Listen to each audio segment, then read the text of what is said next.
You think I'm sexy? No, not me, but I'll tell you who's asking that question this week on Motoring 2007.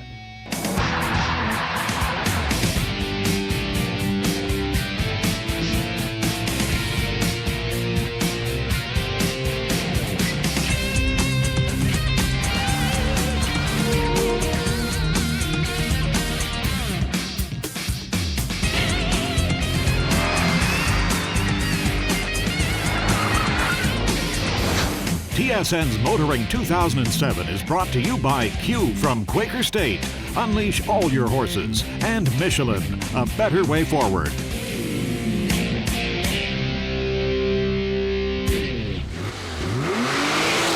It was a couple of weeks ago. We were at the Barber Motorsports Park in Birmingham, Alabama, and we were driving Porsches. Well, we're back again this week, and you know, that's one of the reasons I like doing motoring. We get to drive some cool cars and end up in some pretty cool places. But this week, journalists have been invited here not to test cars, but rather tires. And any tire maker will tell you about their frustration in trying to make those little round black things sexy and also let consumers know just how important they are to your safety. But you know, when you think about it, journalists would have the same problem. They want people to read their columns, so somehow they got to make those same tires interesting. How do they do it? Well, we're here to find out.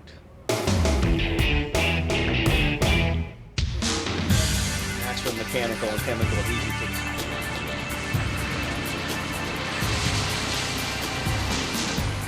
I don't think they should work so hard on making it sexy. After all, those 4 patches of rubber that hit the ground are the most important components of an automobile, and people should pay more attention to them. And I think we as journalists and they as producers of tires need to try to think more about issues around safety, protecting the people that are inside that vehicle. Tires are singly, I think, the lifeline between a crash, an accident, and safety. In the 70s, people were only interested really in the bigger issues of what was new and some comparative reviews. As time has gone on, though, it's become a regular column with people writing in for advice. It shows me that more and more people are interested really in what's keeping them on the road. I'm 26, and so this is my second tire event. I'm the rookie here, so other than having some fun, our readership, we try and provide them something that that they can help them sell a little bit better. So anything that I can learn on an event like this that I could pass on to them, like some new product specs or comparative data, helps me, and it allows me to hopefully help them. I think some of them get it. In the enthusiast-like truck market, those guys get it, because we've gone through several trips with some of the journalists and talking with them about the looks of a tire. They get some of the aggressive looks and what that means to the consumers. I'm looking for control, smoothness, I'm looking for ride quality, and certainly the ability of the vehicle in the event of an emergency that you want to avoid by either stopping or swerving around it or maneuvering around it. And the tires can make a difference in doing that. So the little tests that they give you in some of these types of activities like today give you an opportunity to test the tire, to see what the sidewall will take, albeit at relatively slow speed and in a very controlled environment. Also, when there's water on the track, that gives you a chance to see just how much this tire can grip when things get a little bit sloppy out there. And that's important to it. So I look for that. What I'm looking for is not really the extreme edge of the performance envelope, because that very seldom occurs in real life with real people. What I'm looking for is something in the fat part of the middle of the performance curve. Is there something about this tire that differentiates it, that the average consumer driving down to their average store to buy their average quart of milk can feel? Young people are big time into tires. We get a lot of letters about the tuner market especially. You know, the Fast and the Furious boys, their first entry point into the market is always with the tires. You know, they want the low profile tires or the more high performance tires, even bolted onto their Civics. They're big time into tires. What's the best advice for a consumer when they're thinking of replacing tires? Well, I think they need to look at all aspects of the tire. What is the warranty on the tire? Take a look at any kinds of write-ups, either if it's from a journalist like myself or somebody else, or if it's rated by consumers. Find out what people say about the tire. Find out what a neighbor has had luck with or not luck with over the last few years. And most importantly, go to a reliable place to get it done. Go after quality. It's not the thing you should be scrimping on as a car owner or driver. If you care about your own life and the lives of those that you've got in the car and those around you, this is the place to spend the money. Make sure you get a quality tire, make sure it gets installed by a professional technician, and make sure you maintain them through inflation, rotating the tires. We try to emphasize the safety aspect, let their customers know that their turning power and their stopping power is all reliant on the tires. And if they sell their customers cheap tires and try and sell them on price all the time, they're only hurting the business. I'd actually take a good look at the tires before I bought the car. And if it's some no-name brand or a brand that has got bad reviews, check it out on the web. Look up that model tire and just see what kind of reviews it's got. And I'd negotiate new tires right at the purchase of the car and say, take those things off. All they're doing is holding the car up off the ground. They've got no traction. You can do anything when you're negotiating for a new car. You want to be a Good Samaritan? Very noble, but it might just cost you. More later on Kenzie's Corner.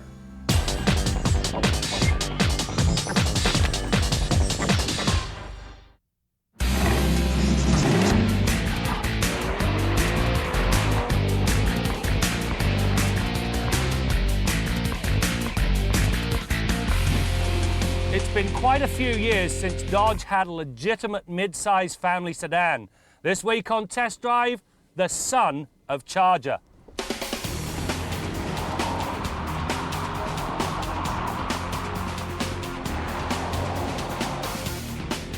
The Avenger is offered with 3 different engines, a 173 horsepower 2.4 litre 4 and an optional 2.7 litre V6 with 189 horsepower and 191 pound-feet of torque. Now this larger engine brings noticeably more hop off the line, and when the pedal is punched in the mid-range, there's considerably more enthusiasm. Both these engines come with a 4-speed automatic transaxle. It's good, but 5 gears would be better. The third engine, now this is the one that powers the RT, and it changes the Avenger's personality altogether. The 3.5 litre V6 spins out 235 horsepower and 232 pound-feet of torque. If an Avenger is in your future, there are 2 options you really must go for. The first is electronic stability control and traction control. As it stands, the RT and its larger engine spins these wheels like there's no tomorrow, and that's on dry tarmac. In winter, well, you're going to have so much wheel spin you won't be going anywhere very quickly. The other thing, if you want to take it to a higher plane altogether, go with the all-wheel drive system. Now, under normal circumstances, it sends most of the power through the front wheels. However, it's smart because it monitors throttle position. So if you nail the gas pedal, it thinks, wheel spin. Before that happens, it actually sends the power rearwards. That way you pull away, no muss, no fuss. Adding those 2 options, you end up with a much better car. Obviously, the extra grunt the engine pushes makes a big difference, but so does the transmission. A 6-speed automatic with a manual mode. First gear is lower, 6th gear is taller, and the spacing between each shift is tight. As a result, the launch off the line is considerably quicker, highway cruising is quieter, and because of those close ratios, the engine is never more than a snappy shift away from its considerable sweet spot. The Avenger's interior has been very well conceived. To begin with, decent materials, it's very attractive, and it's entirely logical in its layout. There's also a couple of nice touches. For instance, this optional cup holder, well, it'll heat to 60 degrees C and cool to 2 degrees. There are, however, 2 pet peeves. First of all, the size of these A-pillars. If you're pulling out of a side street, you've got to make sure you look both sides of that A-pillar because it's large enough to hide a car. The other problem, well, this piece of wiring loom that hangs down from underneath the dash. If your feet are larger than a size 8, you and it are going to become very close friends. There's also a big difference in the ride and handling qualities between the RT and the other Avengers. When loafing along, the base suspension is good enough to take the sting out of a road, and it controls body motion commendably well. However, the RT ups the ante considerably. It earns firmer spring and damper rates and a tweaked steering setup. It's nicely weighted and delivers much better feedback than the base system. The good news is that the firmer suspension and larger P215/55 R18 tyres make very little difference to the ride comfort, but have a very positive effect on handling, as it showed through the pylons. As with the rest of the car, the rear seat environment has been well thought through. To begin with, plenty of toe room, plenty of knee room, and a ton of headroom. It's also wide enough to accommodate 3 passengers, although the one in the middle might squawk because of this central tunnel. The nice features, well, if you fold the passenger seat flat, fold this seat down, you can now carry an 8-foot ladder inside the car with the trunk lid shut. Thankfully, anti-lock brakes are standard on the RT. The Dolts at Dodge, well, they made them an option on the lesser models. During the brake test, the Avenger comes to rest from 100 kilometers an hour in 39.8 meters, which is pretty good. As for the rest of the safety kit, the RT gets a proper tire pressure monitoring system and a full complement of airbags, 2 front, 2 side seat mounted, and a pair of drop-down side curtains. In spite of my criticisms, this new Avenger is deserving of the name Son of Charger, especially if you go with the RT version. When you go that route, you get plenty of power, a wonderful classy interior that's got a lot of room in it, and it handles exceptionally well for a front-wheel drive car. However, if you're serious about buying an Avenger, do yourself a favour. Take the RT and option it up with the all-wheel drive and electronic stability control program. Yes, it drives the price up, but you end up with an awful lot of car for what still is an affordable dollar.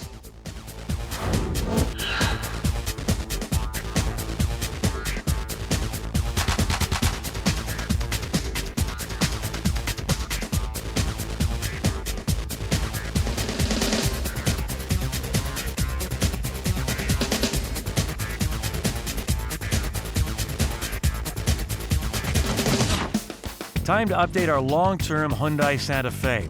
The Santa Fe is Hyundai's first SUV, and it was introduced in 2000. The vehicle was a big hit, and over 52,000 have been sold in Canada. But although successful, the original Santa Fe was, well, a touch boxy. Well, not anymore. The second-generation Santa Fe not only looks more elegant, it comes with a choice of 2 V6 powertrains. A 2.7-liter that pumps out 185 horsepower, and a new 3.3-liter V6 that is more powerful and more fuel efficient than the previous 3.5. In a 2006 J.D. Power initial quality study, Hyundai had the highest-ranked non-premium nameplate behind Porsche and Lexus, and you can see why. Because inside the Santa Fe, the fit and finish is impressive, it's stylish and quiet, and we've had no squeaks or rattles. On our next update, we'll see if that third-row seat is worth the extra cash.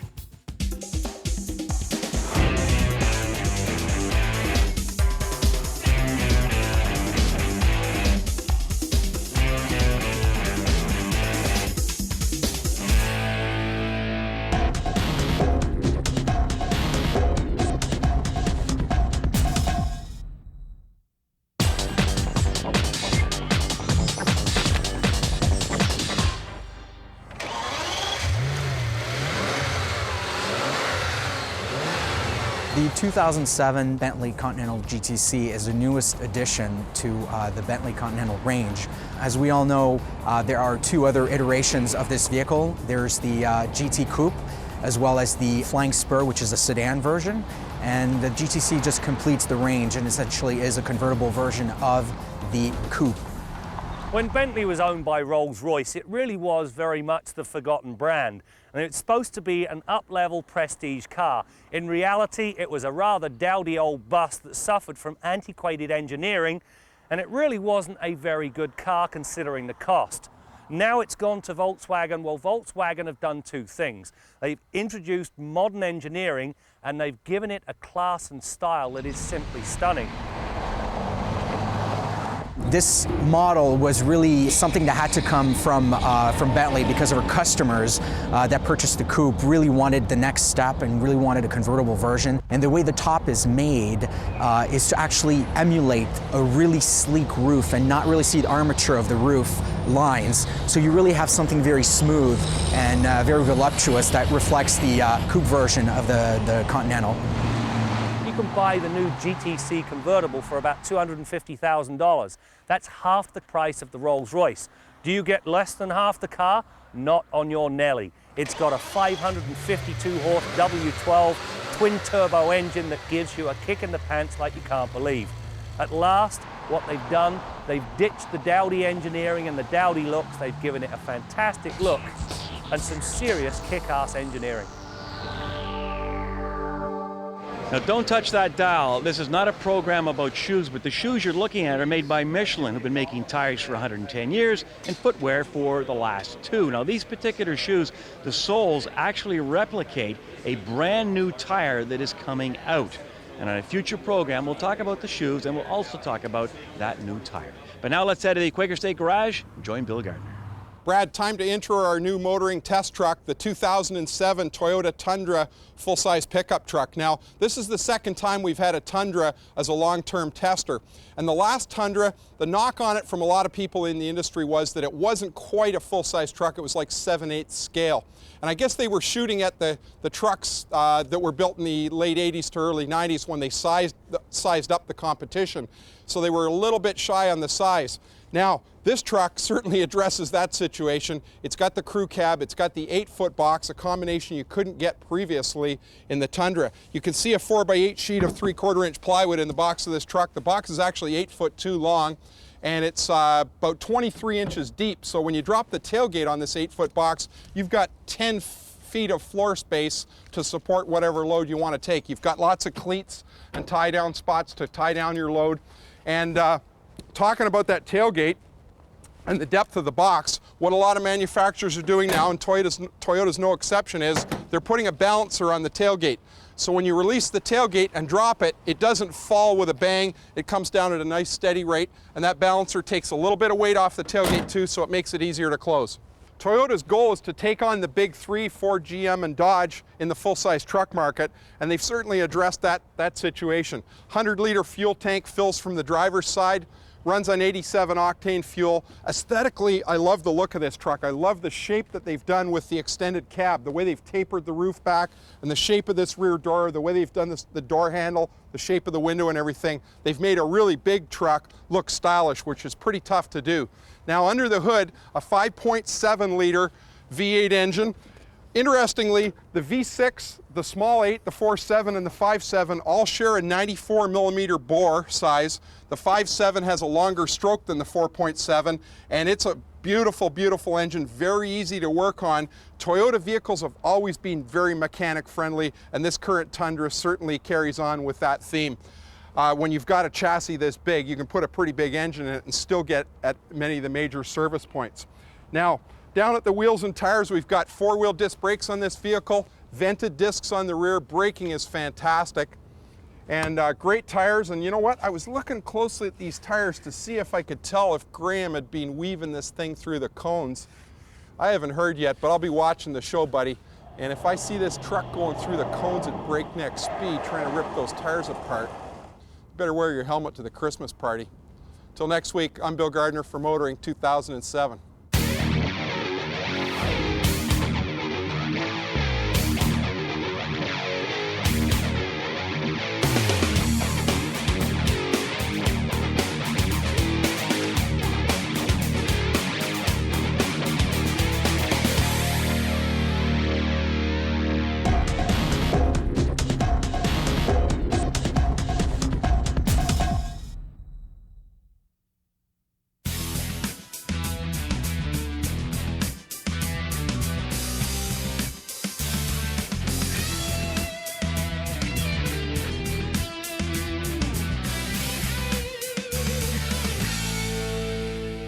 Don't get us wrong, everybody here on Motoring is a big supporter of the police. They've got, no, I'm not kidding, they got a tough job to do. We wouldn't do it for a million years. But sometimes they do things that are so stupid. But you know, I don't think it's the police officers. I think it's their bosses. It's a political deal. Now, I don't have time here to go into the chapter and verse on the fact that speed enforcement has got nothing to do with traffic safety. It just doesn't. But they have to do it. Residents complain, oh, they're going too fast through my neighborhood. And certainly a radar trap in front of a school zone, be my guest. But Brad was out driving the other day, early on a Saturday morning, on something called the Prince Edward Viaduct. This is a huge, big bridge, big, wide road, not a residential unit within 5 miles of this place. But it's a big street that, well, you might be encouraged to go a few K over the limit, and the radar's out there all the time. I don't want to use the term fishing hole, but if the shoe fits, you know what I'm saying? So Brad, of course, would not be disobeying the speed limit, but he was warning people coming the other way by flashing the high beams to say, hey, there's a radar trap down the road, you better slow down. Now, if you knew somebody was going to rob a bank, particularly if there's a cop around the corner, wouldn't you tell them, don't rob the bank? I mean, if the objective is to slow people down, flashing your high beams is going to do it. So if that is the objective, he's helping you out. So what happens? At the other end of the bridge, there's a couple of more cruisers, a couple of more officers. They pull him over and charge him under the Ontario Highway Traffic Act for flashing his high beams. $110. Now, we looked it up. Section 169 says you cannot have alternating high beams flashing unless you're an emergency vehicle. You've seen emergency vehicles with alternating flashing high beams, haven't you? They go like this, one side to the other. That's alternating. Brad's car can't do that. I bet you your car can't do that either. He wasn't violating 169, which is intended to prevent people from impersonating an emergency vehicle so they don't go places they shouldn't go. He was trying to encourage people to slow down. For this, he pays $110. Not only that, you're taking a law-abiding citizen and making him angry at the police who he normally supports. This is not only stupid law enforcement, it's stupid public relations, and it's gotta stop. I'm Jim Kenzie. Well, auto journalists have been testing tires on this skid pad all day here at the Barbara Motorsports Park in Birmingham, Alabama, but they saved the real treat for the end when they got to do hot laps out on the track in 911s. Now, before we go, just want to remind you to check out all the motoring air times as well as content in upcoming programs by logging into either tsn.ca and linking to us, or checking out motoringtv.com. That's it for now. We'll see you next time out as we continue to bring you more stories about cars and the people who drive them. A day like this today is a day in paradise, if we can call it that. We live for these things. It's a great hobby to have for all those who can do it. And it's great. The track is phenomenal, brand new track. Still learning the curves and still learning all the apexes. For all the younger people out there, I'm not that old. I think it's a great experience here. It's a lot better going fast on a track than it is on the street, and it's a lot safer, and it's safer for everyone else as well. And you learn a lot more. TSN's Motoring 2007 has been brought to you by Q from Quaker State. Unleash all your horses. And Michelin, a better way forward.